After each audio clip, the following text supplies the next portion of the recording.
Kita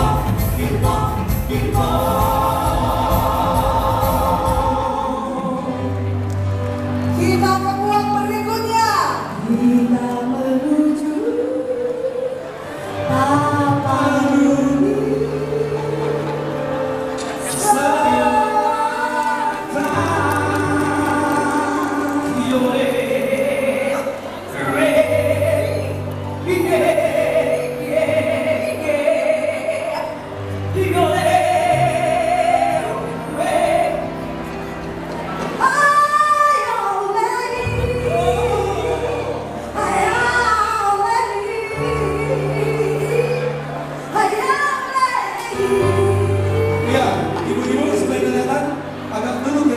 supaya anak-anak bisa melihatnya. Iya, kita kondusif, kita bisa duduk di depan, ya, biar kita tertib dan mendengarkan kemampuan yang indah itu yang di belakang.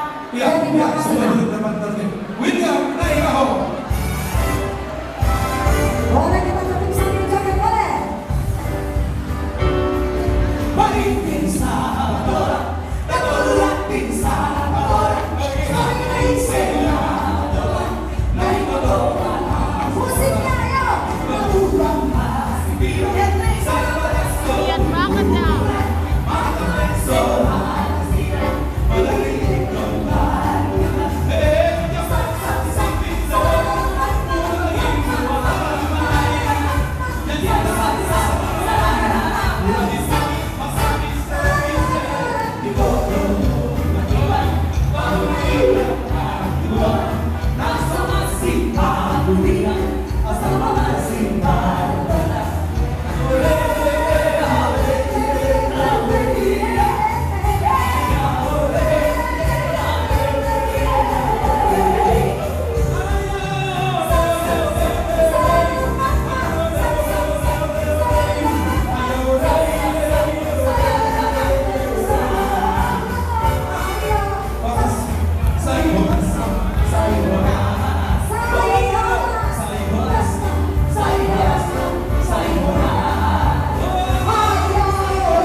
Biar mengambil kesan-kesan yang lainnya. Ya, Pak Erik berkenan. Salam mendengar sobat dan bagaimana.